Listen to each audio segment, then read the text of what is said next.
Hi mga mi, samahan niyo naman kami sa aming panibagong ganap ngayong araw. O nga at nagluto ang aking asawa nitong dinengdeng o kaya utan bisaya kung tawagin dito sa amin sa Cebu. Nako, isa to sa pinaka-favorite ko na sabaw. Pero mas masarap yan kapag may ka-partner na tuyo. Talaga naman, panigurado mapapadami talaga yung kain namin nito. Ito din talaga yung pinaka-paborito kong klase ng tuyo. Buwad pinikas ito kung tawagin dito sa amin. Ayun, nung maluto na nga yan, gumayak na rin agad ako para sa pananghalian namin. Sobrang natatakam na din talaga ako sa ulam namin. Kuhanin ko na nga din sana yung camera, kaso nga lang ito si Baby Ian, panay nga yung pagngiti niya dito sa cellphone. Ayan, at iniharap ko sa kanya yung camera, talaga naman sobrang napaka-cute. Ang tuwa pa nga na makita niya yung sarili niya at hi nga daw mga mami. Ay nasanay na din talaga to sa camera tong kambal namin. Ito nga si Baby Ayon, pinapanood lang siya. Hindi ko nga rin alam bakit nagkaganyan yung damit nila pero parang bumagay din naman. Bali, una nga palang pinakain itong kambal namin ng papa nila. Tapos eto, kakain na rin kami. Nagtapat na nga rin ako ng clip fan dyan sa may mesa. Kasi kahit nakatapat pa yung bintana dyan sa may kainan namin, talagang halos wala pa rin hangin. At napakainit pa rin talaga. Ito nga si Baby Ian, parang hindi pa yata siya tapos sa pagpapakyut sa camera. Tinalan din talaga at nakita ko siya dahil hinawakan niya nga yung wire ng TV at baka madaganan pa nga siya. Yun, pagkatapos pinaupo na rin namin ito sila Ate Megan at Kuya para makakain na rin kami. Na rin kami kumain sa mesa, total tapos na rin naman kumain yung kambal. Pero kinandong pa rin namin yung kambal namin mag-asawa dahil ayaw din naman nilang magpababa. Sobrang sarap din talaga ng kain namin dyan, lalo na sila Ate at Kuya. Sarap nga daw kasi ng sabaw at ang dami nga din nilang nakain. Etong asawa ko din talaga yung nagluto ng ulam namin. Sobrang nasasarapan din talaga ako. Pero kapag yung asawa ko talaga ang nagluto ng ulam namin, nasasarapan ako at magana ako kumain. Kapag ako naman ang nagluto, minsan masarap, minsan hindi, minsan pwede na rin. Sinusubuan ko nga din paminsan-minsan ito si Baby Ayon dahil konti nga lang daw yung kinain nito kanina. Bandang 3:00 naman pumunta dito sa amin si Mama. Ganun, ganda yarn.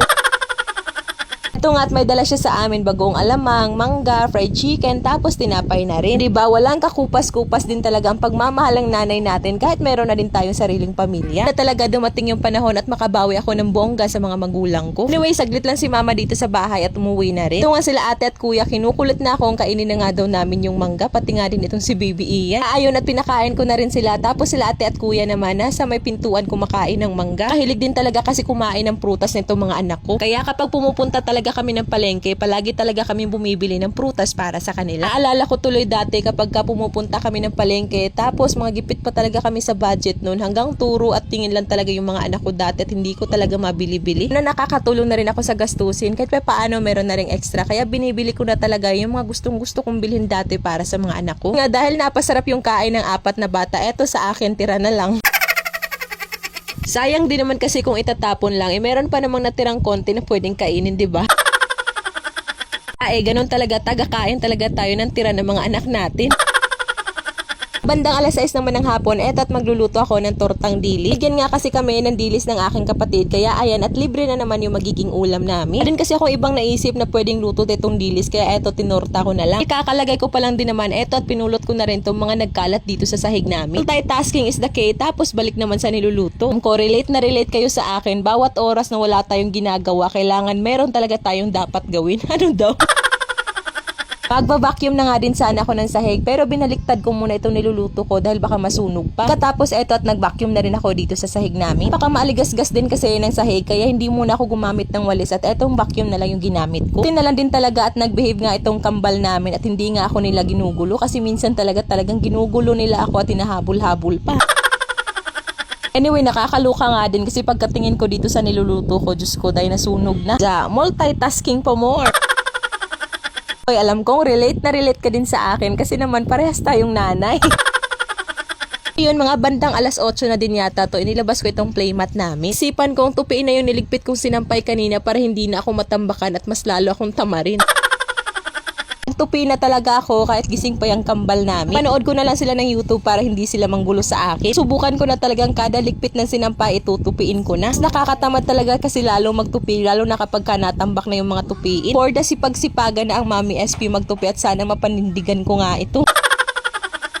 Katapos ko nga din magtupi at maliligo kaming tatlo ng kambal. Sobrang init kasi pa rin talaga, tapos yung kambal ang lagkit-lagkit din talaga ng katawan nila. Tapos naming maligo, sakto naman dumating itong aking asawa galing pamamasada. Ito ulam namin, tortang dilis at bagoong alamang nadala ni mama kanina. Anding sobrang dinengdeng, ayan, at kinain na rin namin. Pabili na nga rin kami ng yelo ni ate. Sobrang init din talaga ng panahon ngayon, kahit gabi maghahanap ka talaga ng malamig na tubig. Puro ang yayaman na ngayon ng mga nagbebenta ng yelo. Hanap-hanap kasi talaga ang yelo sa panahon ngayon. Hi, Mami. Ayan, so meron akong bagong sleepwear. Finally, meron akong gantong pantulog. Sobrang ganda niya, Mami. Napaka-presko ng fabric niya, as in perfect. Ang ganda. Ang tagal ko nang gusto magkaroon ng ganito yung ganito pantulog. Finally, meron ako. Isa pa lang yung binili ko kasi tinry ko hindi mainit yung yung tela, pero ang ganda, sobra. So, bali 3-in-1 to me, 3-in-1. Meron din to short. So, bali ito yung una. Ayan, ang ganda, promise. Ang ganda, Mi. Papakita ko sa inyo yung short lang yung suot. Wait ha. Napaka-presko lalo eh. Perfect pang suot kapag ganito mainit. Tapos yung pajama kapag ka matutulog na. Ang ganda.